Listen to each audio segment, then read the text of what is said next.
My presentation will focus on a specific aspect or a specific piece of this mosaic that Andre just outlined. And the title of my presentation has been suggested by Dirk himself. So I kindly adjusted to it. So it's a cognitively enhanced society, a smart society. And I'll try to answer this question in the course of my presentation, but I shared Andre's passion for etymology, so I also want to start with some reflection on the semantic here, because the word smart, we use it all the time. It's really ubiquitous in our society. We talk about smartphone, smart pills, smart objects, smart TVs, and so on. But it has a very interesting origin. So it comes to modern English from West Germanic. The older version of this word is the verb smerton, which is surprisingly the same common root of the German word Schmerzen, which means pain. And the word transitioned quite over time. So until the 15th century and early 16th century, if you would ask someone in London what smart means, would respond that it means pain, a very stingy pain. Only later on, it started to have this horizontal metaphorical translation toward intelligence. This is, for example, Theodor Höring in Panacea Christiana, written in 1624.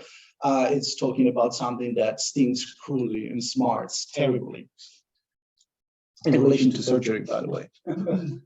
Okay, so my proposition in this presentation is that if smart means both intelligent and causing pain in the archaic sense, then an enhanced society is a smart society in the truthful sense of an intelligent society, but also a society that may cause moral and socioeconomic pain.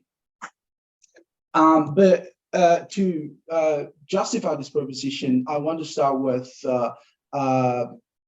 general in comparative analysis of the analogies and differences between natural intelligence or natural cognition and artificial intelligence or artificial cognition.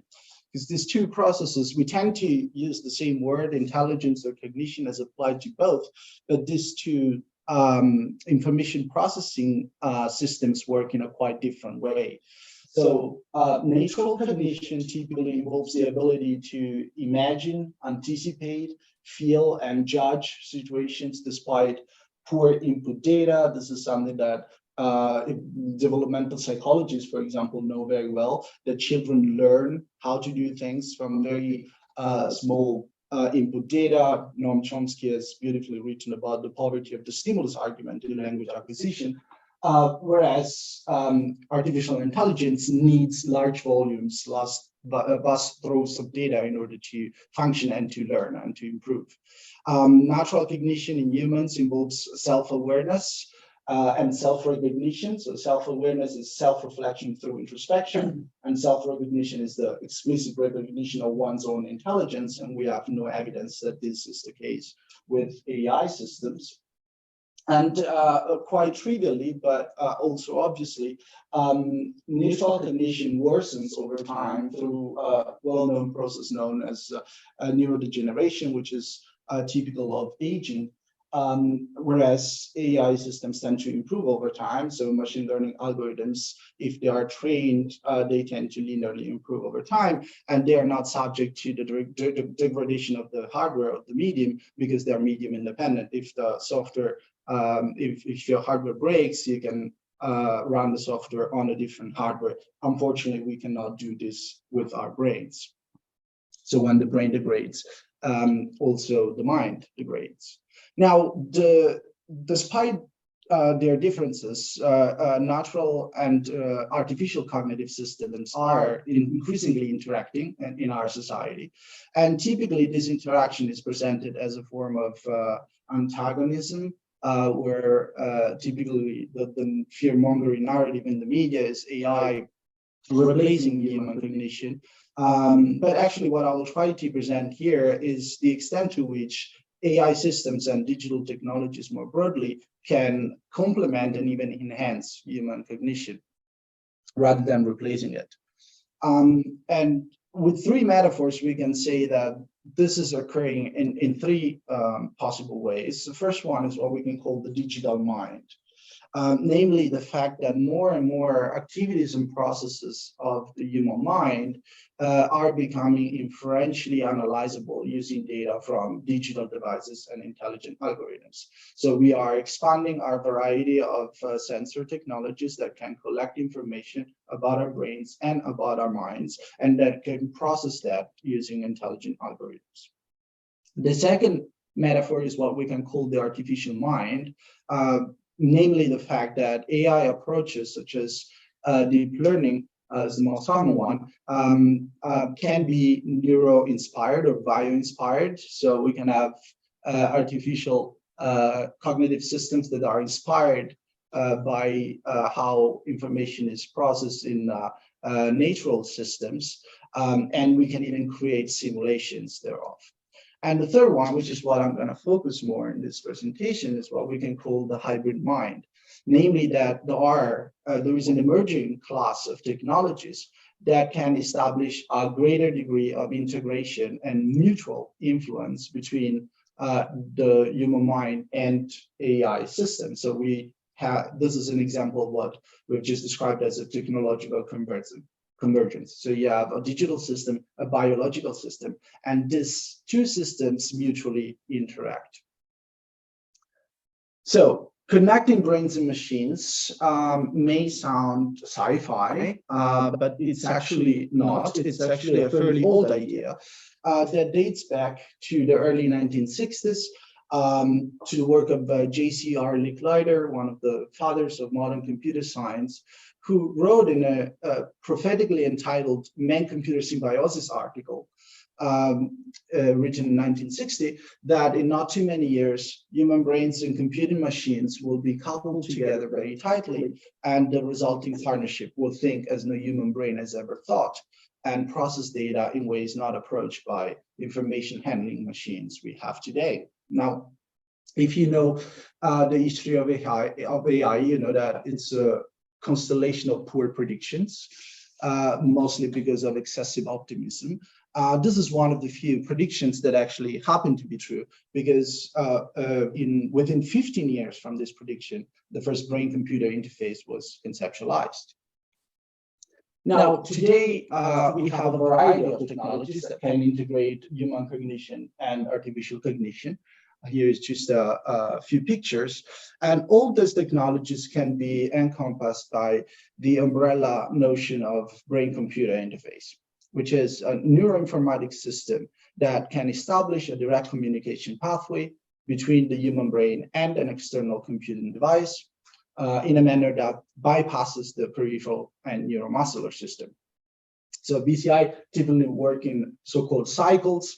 First, you need to collect data using electrodes. These electrodes can be either inside the skull, so-called invasive BCIs, or outside, so on the skin surface, so-called non-invasive BCIs.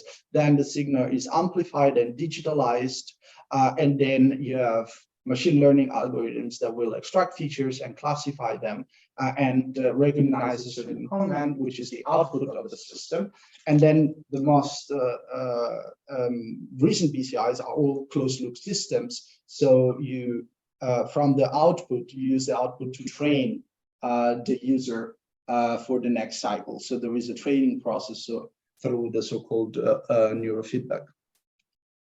So what is happening here, if we want to indulge in this metaphor of the hybrid mind, is that we have a cyber biological system that involves two-directional exchange of information between a biological brain and artificial intelligence, in which there is a process of mutual adaptation between the human and the artificial system. And here we come to the topic that Dirk suggested from my presentation, namely enhancement. So cognitive enhancement is basically the quantitative augmentation of a cognitive function. So say you have memory, and then through cognitive enhancement, you can improve, you can boost your memory, you can remember more things. And ethicists have been debating for a very long time about enhancement. Typically, enhancement is the word that is used to refer to this augmentation process when it's an extraclinical augmentation process. So when it goes beyond the purpose of restoration, which is the original purpose of medicine. So in simple terms, if you take any treatment to improve memory, and you are a patient with amnesia or an older person with Alzheimer's disease, then this is, according to some ethicists, not a form of enhancement because it's a treatment or a restoration of function. Whereas if you're a healthy subject and you want to boost your memory above the average, then this is a form of enhancement. But whether you buy this distinction or not, and there's a lot of controversy in ethics about this, the common feature is that you have enhancement anytime you have a quantitative augmentation of a pre-existing function. But this is only part of the problem, because actually now we can do way more than simply quantitatively enhancing a function. We can also have a qualitative, non-quantitative modification, which means that we modify a pre-existing function in a way that transforms or refunctionalizes how that function is originally operationalized. And I'll give you examples in a second. And the third one, borrowing a metaphor from synthetic biology, we can call it a recombination, which is when we have the emergence of a brand new function, a function that did not exist before. And I would suggest that with brain-computer interfaces, we can do all these three forms of functional integration and not just enhancement. So here's a first example of cognitive enhancement in the classical sense. So we boost a pre-existing function. The example of memory was not a coincidence. This is a very nice study by Robert Reinhardt and John Nguyen, who used a bimodal brain-computer interface. Bimodal means that it doesn't simply read out information from the brain, but it can also, let's say, override the brain through neurostimulation. So it combines the most common way to non-invasively collect data from the brain, which is electroencephalography, and it combines it with a form of neurostimulation called transcranial alternate current stimulation. You don't need to know the technicalities, but the interesting thing is that they stimulated for 25 minutes groups of people in different age groups. In particular, they focus on the group age 60 to 76, so senior citizens. And after 25 minutes of stimulation, people in this age group had comparatively similar responses to operational memory tasks as people aged 45 to 60. So they proved, this is first proof of concept to my knowledge, of basically showing the possibility of reversing the biological clock of memory through brain-computer interfacing. And this increasing performance in the older population group outlasted the stimulation for about 50 minutes. Now, this is interesting because there is an entire ecosystem of companies that have the explicit goal of cognitive enhancement for healthy subjects, for healthy individuals. The most famous one is Neuralink by Elon Musk, which has enhancement in their core mission. The second approach that I wanted to discuss with you is that of transformation. Again, here we are not quantitatively boosting one existing function, but we are transforming the way this function is implemented. So through a refunctionalization. A good example here is using artificial neural networks to synthesize speech from brain activity. So as you know, speech synthesizers have been along for quite some time. If you probably remember a famous astrophysicist, Stephen Hawking, who was using a speech synthesizer to express his thoughts after his amyotrophic lateral sclerosis made it impossible for him to produce verbal language autonomously. But the synthesizer that he was using was a muscular one. So it was collecting data from cheek movement, and then in a later stage from retinal movement, if I recall correctly. Now, we are exploring the possibility of synthesizing speech directly from brain activity, from cortical activity.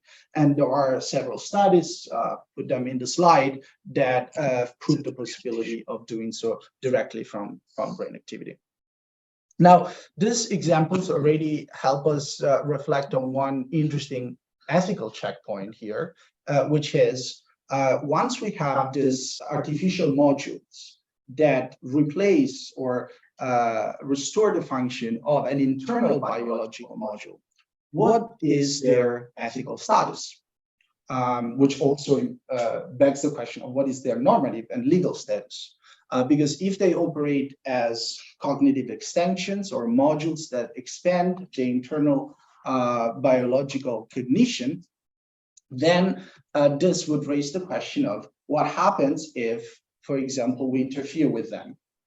If I sabotage somebody's brain-based speech synthesizer or brain-computer interface for motor control, is that action a form of property damage? So it's just like sabotaging my smartphone, or is rather a form of personal assault? So it's more similar to disrupting the function of the biological organ. I also want to emphasize that this cognitive transformation, and I like Andre's example of YouTube, is not happening only through the direct brain channel. You can also do that with non-neural technologies. For example, there is ample evidence that things like search engine algorithms and platforms that use micro-targeted advertising or personalized content like YouTube does can transform the way we think. This is something that has been studied already more than a decade ago through the so-called Google effect. So psychologists observed the effect that search engines like Google have on the brain and found out that if we routinely use search engines, this is really transforming how our memory works because it's reducing our ability to remember a certain thing. This is quite intuitive, but it's also increasing our ability to remember how we can actually retrieve that information using digital tools. So if I ask you, what's the capital of Nepal, and I ask a group of people who routinely use Google and a group of people who routinely don't, the people who don't have a higher chance of knowing that the capital of Nepal is Kathmandu, but the people who use Google have a higher chance of retrieving that piece of information because they know the pathway that would lead them to access that information. The trick here, however, is that you become dependable on the search engine, because if you don't have internet, there is no way you will find out what that capital of Nepal is. So this also shows that technology can change the way we think, but it's also changing the way we think in a way that makes us more dependable on the technology around us. And then the last metaphor is that of recombination. And the analogy here is coming from the notion of recombinant DNA in biology, which is basically when you produce DNA molecules that are formed by different methods of genetic recombination and that put together genetic material from multiple sources, creating sequences that would not otherwise exist in the genome. And similarly, we can now use several digital technologies to create functions that would not otherwise exist in the phenotype of our species. So something that is emergent for the first time. And a good example of that is telepathic motor control. So despite this is an interesting topic in sci-fi, we do not have the ability to control objects or to move objects with our thoughts. I would like to bring the chocolate close to me, but I cannot do that with my thoughts. No, it's a joke. It's just an example. Well, you just did, huh? You just proved the opposite. Exactly, that's collective intelligence. And here, Andre made the example of Spider Pig. Here's another demo that Neuralink made available, I think 2 years ago. So Neuralink is again Elon Musk's neurotech-based company, and they basically implanted a chip, a brain-computer interface in a basic BCI in the brain of a monkey, I think a macaque, and then they trained the monkey to play Pong, which is one of the oldest video games ever. Pong is a fairly simple game because basically you have only 2 degrees of control, which is up and down. You cannot go left or right. You can simply go up and down and synchronize that with the speed of the ball. There was a lot of clamor, a lot of media articles of this kind. Elon Musk's Neuralink releases incredible video of a monkey playing video games with its mind. So a lot of emphasis and hype around this, which kind of shows that Elon Musk is world champion at reinventing the wheel and convincing the world that he invented for the first time, because actually this is something that people in the BCI world have been known how to do it for over a decade. Actually, exactly 10 years before that demo, John Donahue and colleagues proved the possibility of having a human subject, the tetraplegic lady, controlled a robotic arm with her brain. And this is a much more complex exercise than playing Pong, because you don't have only 2 degrees of freedom, you actually have infinite ones. And it also involves the process of rubbing, which from a neurological perspective is extremely complex process to decode in the brain. And they proved the possibility of letting this patient, I think the audio is not connected, but it's not a problem, to drink autonomously a beverage for the first time after an incident.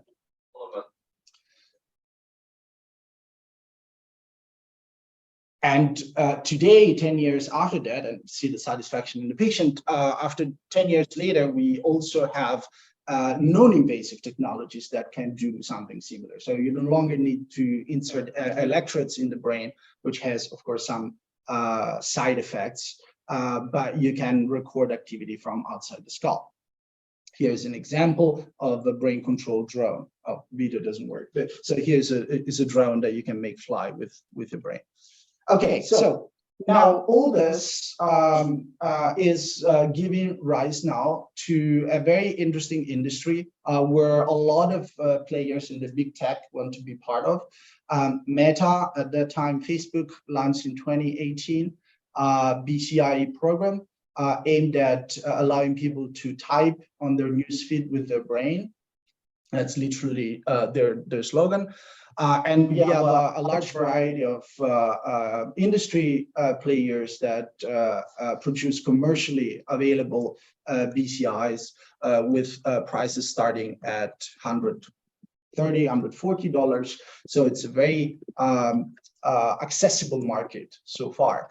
And because of this, there is a high consensus in the neurotechnology community that the decade that we are navigating, the 2020s, may be for neurotechnology something similar to what the 1980s were for computers. I guess many of you weren't born yet, but the 1980s was the decade during which computers moved away from being a technology, a niche technology that was mostly utilized in research institutions and military organizations, and it became a ubiquitous technology that was present in every household, at least in the industrialized world.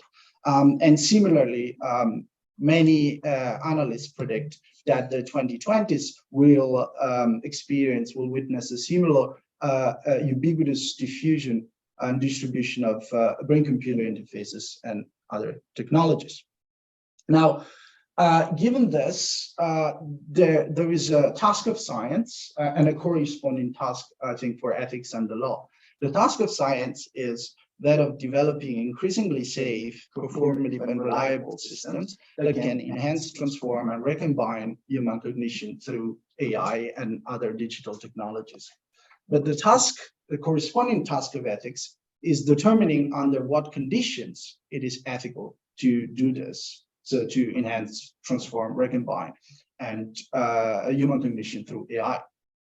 Now, the good news is that we don't necessarily have to start from scratch in addressing this question, because there are already several subfields, subdisciplines in applied ethics that are concerned with problems of this kind. We have neuroethics, which is the ethics of neuroscience.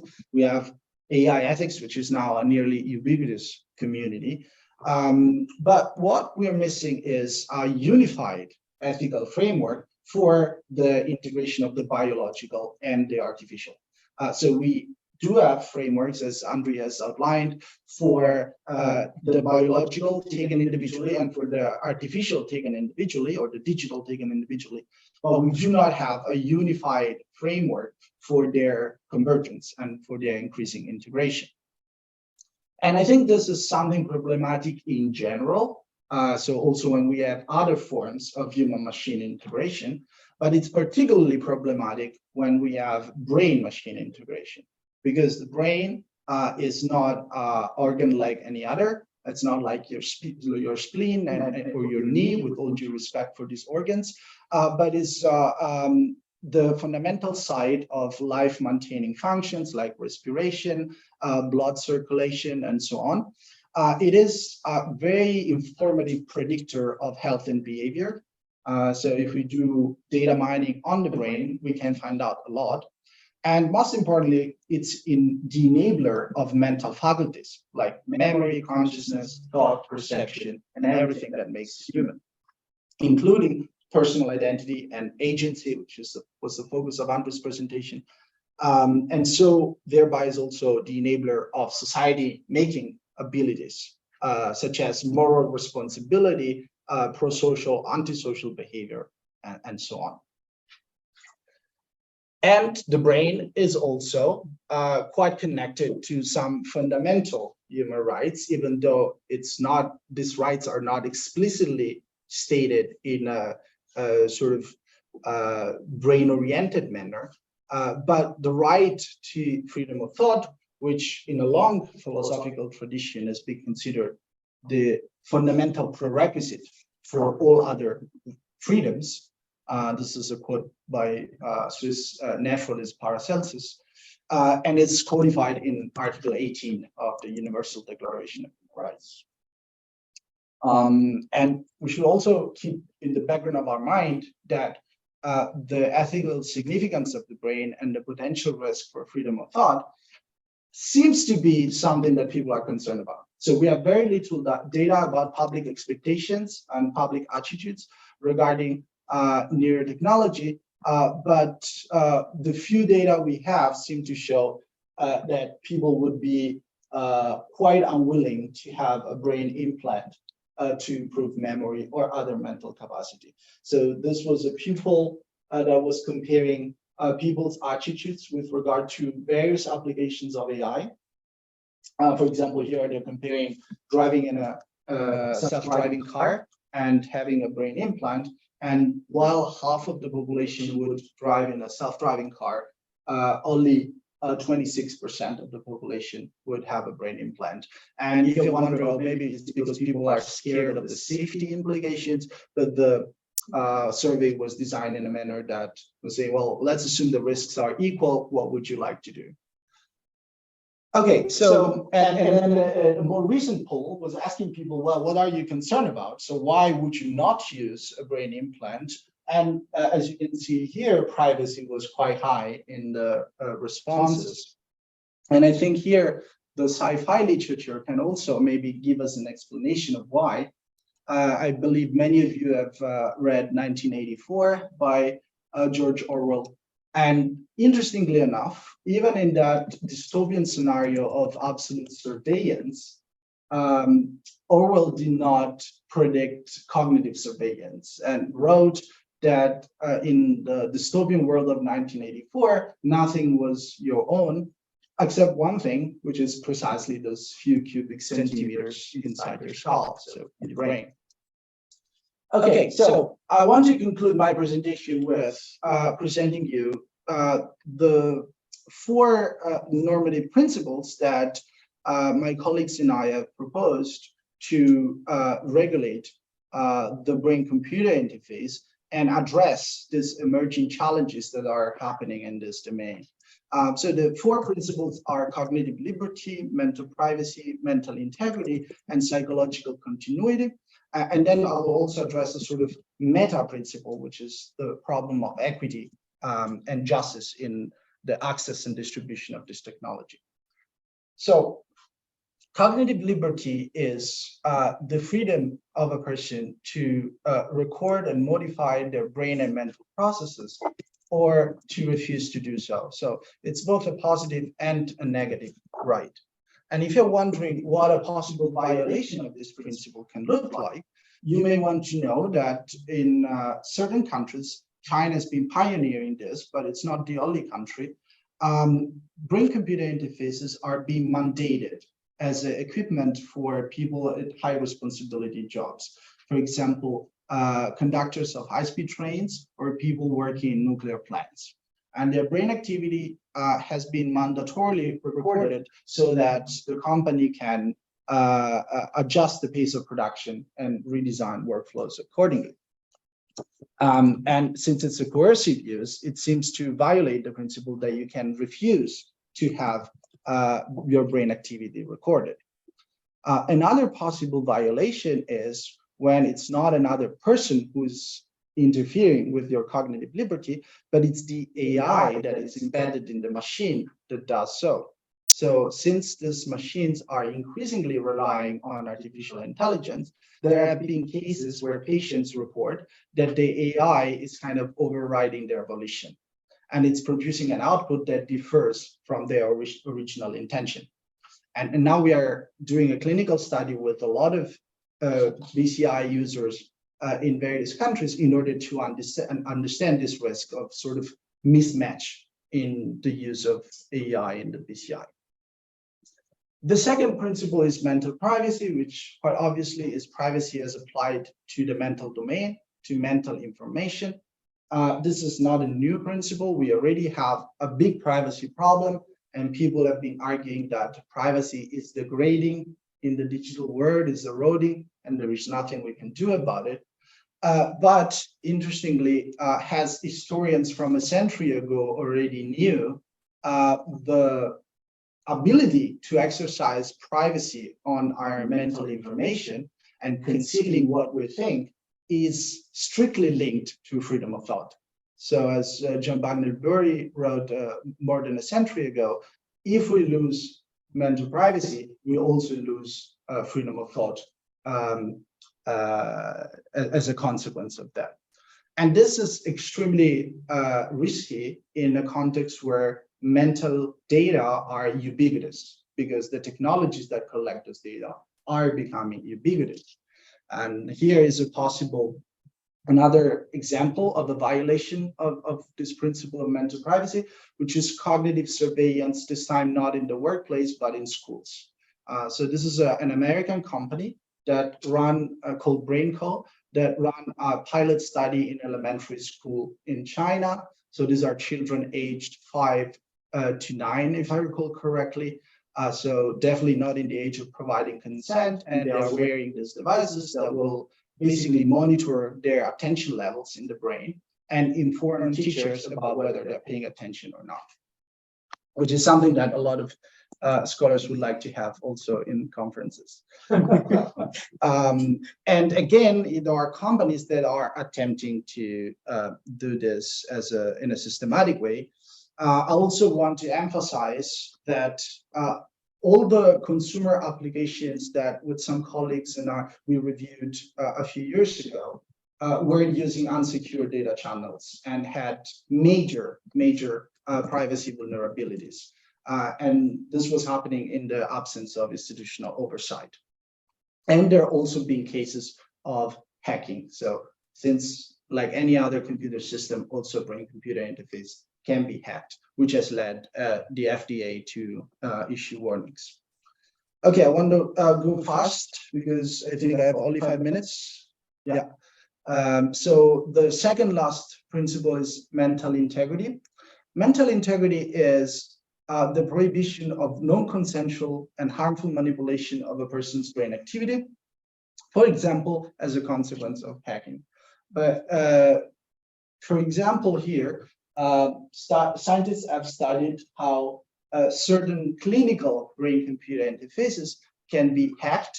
They have invented this nice neologism of brain jacking, when you basically hack a brain-computer interface to interfere with their functioning. And as I said, this has already led to regulatory interventions to prevent this risk. And the last principle is psychological continuity. And this is very important one because it's strictly linked to the notion of autonomy that Andre was talking about. So basically, psychological continuity is the right of a person to preserve their own personal identity and the continuity of their mental life from non-consensual external alterations by third parties. So we identify as the same person over time. And we do that because there is a sort of chain of memories in our mind.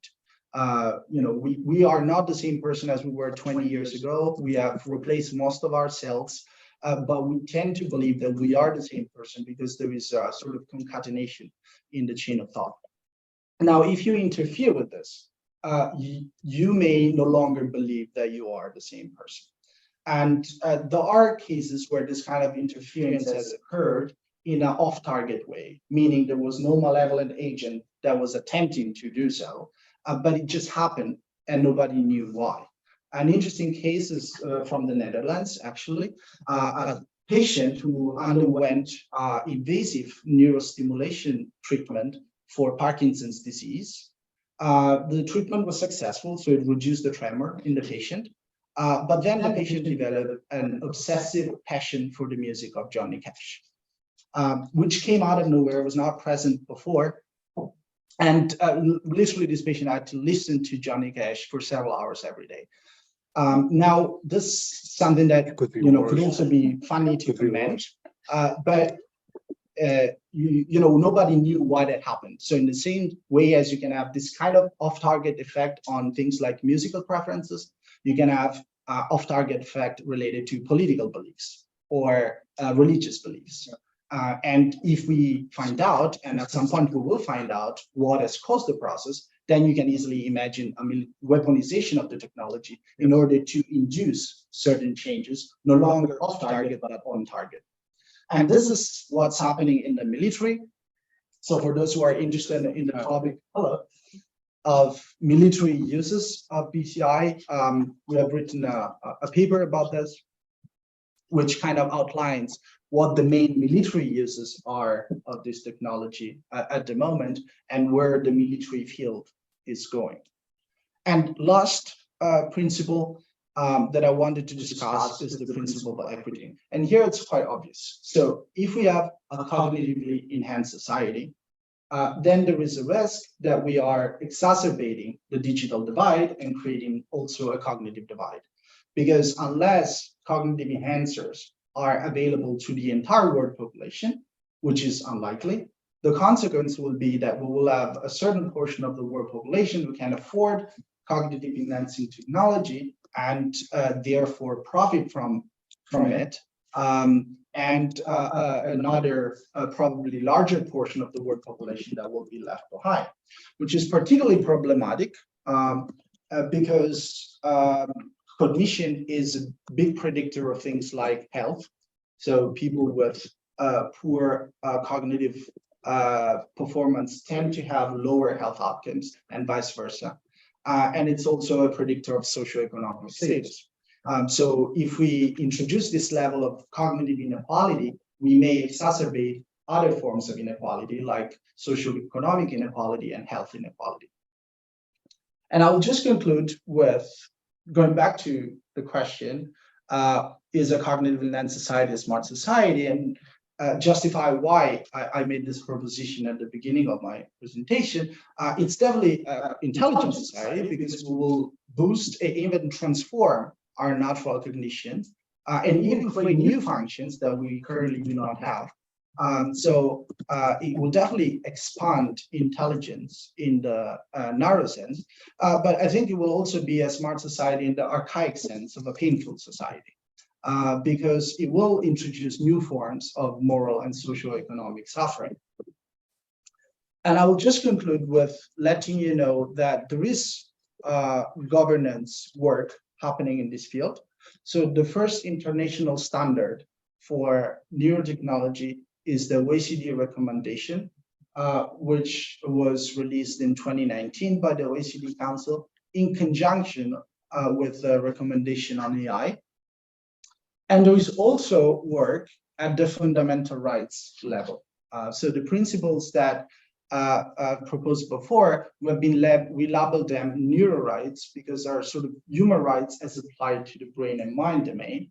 And now this idea of neuro rights has led to a strategic action plan at the Council of Europe.